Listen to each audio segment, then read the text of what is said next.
And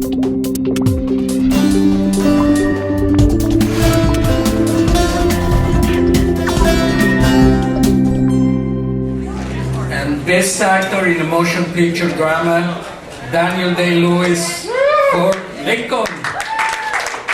When did you start the character of Lincoln, and what qualities did you want to bring to him? The trouble with even trying to answer a question like that, I find, is that everything that comes out of my mouth seems to be like a reductive expression of something that, I mean, I still haven't found a way of really understanding myself what happened in the last couple of years. I'm just amazed by the whole thing. And already it's beginning to take on that strangeness, which is not uncommon to me, where you feel really that somebody else did that. I talked to Stephen a good bit before we started making the film, so it's not like he discovered me ready-made as Abraham Lincoln. But I think that whole thing, which tends to be spoken about on my behalf, because I try not to talk about it too much, but that whole thing takes on a mystique which is not really representative to me of the work itself, because it seems so clear to me that if I and most of my colleagues really do the same thing in different ways maybe, but we go to these great lengths to try and create a world for ourselves, and within that world we try and create an understanding of the lives that we're expressing in that world. And for me, that's where the pleasure of the work is. So what would seem crazier to me is to jump in and out of that world, or in and out of the experience of that character, because that's really where I want to be. Did you feel a bit of a responsibility? Was there a bit of a fright portraying a character that's so well known, so beloved around the world, not just in this country? Well, yeah, I mean, to the extent that I really circled it for 7 years, I think it was, before I finally heard myself, to my own amazement, say, yes, let's try and do this. I think I was really pretty much convinced that I really wasn't the person that he needed to help him tell the story. I cherish my time working here. I've been blessed with wonderful experiences over the years. The last thing I wanted to do was to go down in flames, having desecrated the memory of the greatest president in the history of this country. Fear was something that I certainly was aware of, and I suppose the thing is that it's the work that takes over. Once that decision seems to make itself, which if you're lucky it does at some point, the curiosity in the work takes over.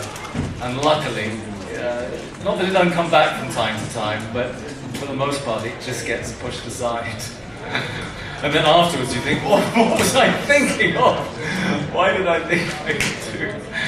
There's thousands of books written.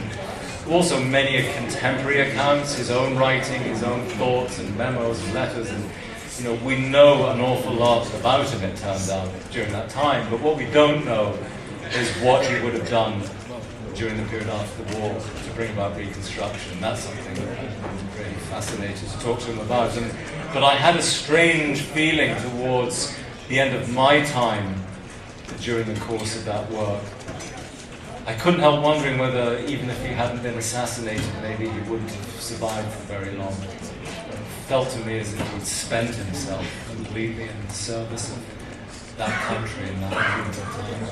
Who knows whether he ever would have been able to oversee construction, but I think the history of the next 100 years would have been very substantially different had he been able to do that.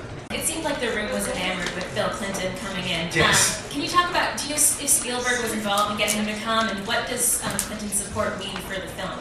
Well, I think you'd have to ask Mr. Spielberg about that. I'm sure, I know they're friends, and their friendship goes back quite a long way, and I've no doubt that conversations led to that, but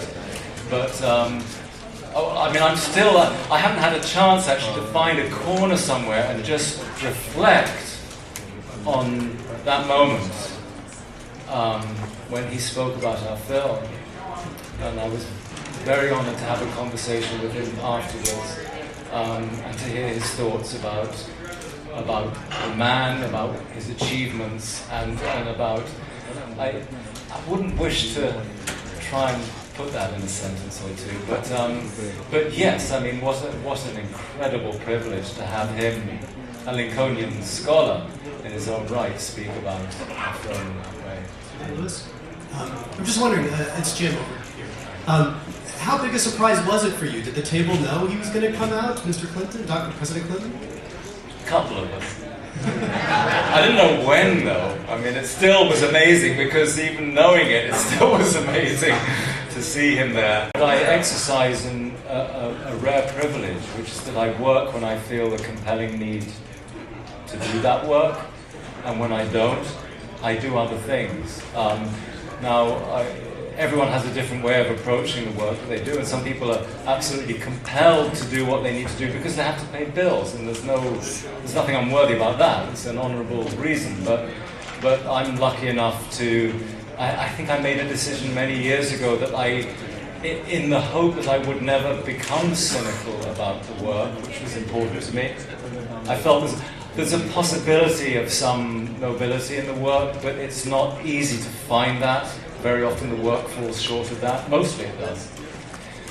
So I didn't want to find myself in my middle years, as I am now, just doing that because that's what I do, without any real sense of delight.